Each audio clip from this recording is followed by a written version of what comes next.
நீங்க ஒரு முருக பக்தரா இருந்தா இந்த கோவிலை உங்க லிஸ்ட்ல ஆட் பண்ணிக்கோங்க. இந்தியாலேயே இருக்கிற கோவில்கள்ல பெரிய முருகர் இருக்க ஒரு கோவிலை பத்தியும் அந்த முருகரோட சிறப்பை பத்தியும் தான் நான் இந்த வீடியோல சொல்ல போறேன். அதுக்கு முன்னாடி ஃபாலோ பண்ணிட்டு முருகான் கமெண்ட் பண்ணிட்டு வீடியோவை ஃபுல்லா பாருங்க.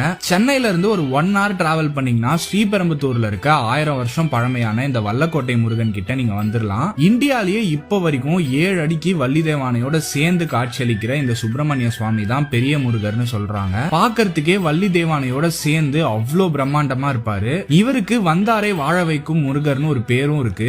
1000 வருஷத்துக்கு முன்னாடி போர்ல தோத்து போன பகீரதன்ற இந்த அரசன் எல்லாத்தையும் இழந்ததுக்கு பிறகு துர்வாச முனிவர் சொல்லி இந்த முருகனை இங்க வச்சு வெள்ளிக்கிழமைகள்ல வழிபட்டு வந்திருக்காரு. அதுக்கப்புறம் அவர் இழந்த எல்லாத்தையும் முருகர் அவருக்கு திரும்ப கொடுத்திருக்காரு. அதே மாதிரி மக்கள் இவரை வந்து வழிபடும் போதும் மக்கள் இழந்த செல்வத்தை இவர் மீட்டு கொடுப்பாருன்னு நம்புறாங்க. சோ நீங்க இங்க வந்திருக்கீங்களா, இவரை பார்த்திருக்கீங்களான்றத கமெண்ட்ல சொல்லுங்க.